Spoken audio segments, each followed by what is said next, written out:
मानना ये लाइन कहीं से भी चापी हुई है, लेकिन सब लोग मानते ऐसे ही हैं, आप भी मानिए। विफलता तब तक नहीं मिल सकती जब तक मेरे भीतर सफल होने की इच्छा है। स्वाभाविक सी बात है ना मेरे प्यारे साथियों। अगर आप मन के हारे हार है, मन के जीते जीत। मेरे प्यारे साथियों, यदि हमने ये मान लिया कि भाई मैं हार गया तो हार गया और मैं जीत गया तो जीत गया, रीजन है इसके पीछे बहुत बड़ा वाला, क्योंकि असल में हम क्या हैं ये हमारा विजन है अपने आप के प्रति। आप अपने आप को कैसे देखते हैं, दुनिया आपको उसी प्रकार से देखना प्रारंभ कर देती है। यदि आपको लगता है कि मैं एक फेलियर इंसान हूं, तो दुनिया भी आपको फेलियर प्रूव करने में मिनट लगाएगी।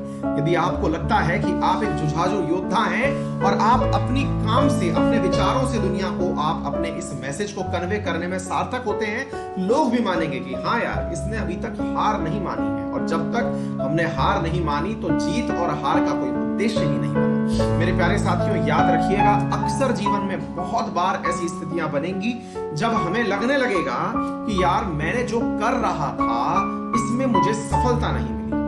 लेकिन उस समय बैठ करके दो बातों का आत्मविश्लेषण कीजिएगा।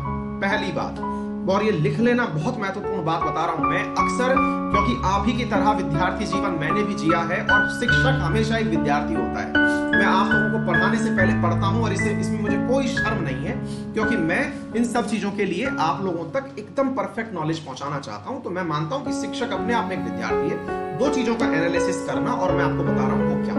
कभी भी लगने लगे जैसे कि यार तैयारी नहीं हो रही प्रॉपर तरीके से, मजा नहीं आ रहा, मैं फेल होऊंगा या पास होऊंगा, इस तरह के भाव देखिए पढ़ते समय आते हैं जब आप एग्जाम देते हैं। पहला पॉइंट क्या याद रखना है, आराम से बैठिए, अकेले में बैठिए और विचार करिए कि मैंने इस तैयारी को प्रारंभ क्यों किया था।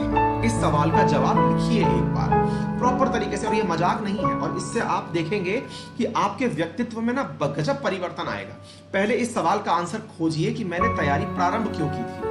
पॉइंट लिखिए, पहला पॉइंट कि मैं किसी से प्रभावित होकर के तैयारी प्रारंभ किया था, या मुझे चाहिए था कि एक जॉब होनी चाहिए, मुझे चाहिए था एक सोशल स्टेटस होना चाहिए, बढ़िया गाड़ी होनी चाहिए, बढ़िया बंगला होना चाहिए, मैंने सोचा था या किसी ने मुझे कहा था ऐसा करने के लिए।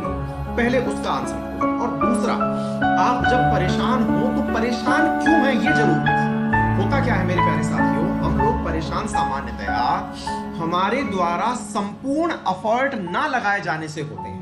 आप देखना, कई बार नोटिस करना, आपके जीवन में आपके जो एफर्ट्स है ना वो आपको पता होते हैं। दुनिया से हम पूछते जरूर हैं, भाई साहब मेरा सिलेक्शन होगा कि नहीं होगा, अरे कोई और क्या बताएगा, आपसे बढ़िया जज आपका कोई हो ही नहीं सकता।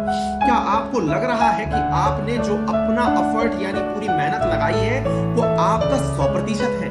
अगर वो आपका 100% है तो परिणाम आपको प्रभावित ही नहीं कर सकते। वो जो कहते हैं ना, कर्म करो फल की इच्छा छोड़ दो, असल में वो उन पर लागू होती है बात जो अपनी मेहनत के बारे में ही विचार करते हैं कि मेरी ये कमी रह गई, मेरी ये कमी रह गई। अरे भाई फेल कैसे हो जाओगे ये बताओ, आपके सिलेबस में दिया हुआ कंटेंट है, इसी में से सवाल आने हैं, यही सवाल पेपर में पूछे जाने, आप लक के आधार पे पेपर देने थोड़ी जा रहे हो, पढ़ के जा रहे हो ना। क्या आपको जो लिखा हुआ है वो आता है? एक हर एग्जाम का डिफाइंड सिलेबस है, क्या आपको वो आता है? अगर आता है तो कोई दुनिया की ताकत फेल नहीं कर सकती भाई आपको, आपकी किस्मत आपके साथ है भाई उस समय पे। तो इसलिए प्रॉपर बैठिए, एनालाइज करिए, और फिर अगर आपको ये लगता है कि नहीं यार मेरे एफर्ट्स में कमजोरी है, तो उनको लिखो बेटा कि मेरे को ये चीज और पढ़नी चाहिए, मुझे ये कमजोरी है इसमें, मुझे इसको और अच्छे से करना चाहिए। और आप में से बहुत सारे विद्यार्थी ऑलरेडी इतनी तैयारी कर चुके होंगे, उन्हें फीलिंग आता होगा सर अब तो जो सिलेबस है ना वो हो चुका है। तो बेटा आपके लिए है टेस्ट, आप अच्छे से टेस्ट दीजिए, जिसका मिले उसका टेस्ट दे दीजिए। इवन और कुछ ना मिले तो प्रीवियस ईयर बुक खरीद लाइए। मैं आपको घरेलू नुस्खा बता रहा हूं, अगर आपको लगता है कि टेस्ट में पैसे ज्यादा खर्च होते हैं, कुछ मत करिए, एक नुस्खा बता देता हूं। एक जाइए, 100-150 रुपए की किताब, 500 रुपए तक की सारी किताबें आ जाती हैं जो कि प्रीवियस ईयर पेपर की होती हैं। प्रीवियस ईयर पेपर की बुक लेके आइए, अपने घर में अपने बड़े भाई बहन, माताजी पिताजी, किसी को भी बोलिए कि इसमें से 15 क्वेश्चन के ऊपर मार्क लगा दो, या फिर आंसर छुपा करके मुझे क्वेश्चन दिखा दो, मैं आपको सॉल्व करके दिखाता हूं। इतना काम तो आसान है। रैंडमली उनको बोल दीजिए कि इस चैप्टर में से 10 सवाल पूछ लो या 10 सवाल लिख के दे दो मेरे लिए, है ना। बस इतना सा कर लो, आपका फ्री ऑफ कॉस्ट टेस्ट हो गया और आपके अंदर कॉन्फिडेंस 7वें आसमान पर आ जाएगा। डन है बेटा। चलो तो इसी के साथ अपन शुरू करते हैं।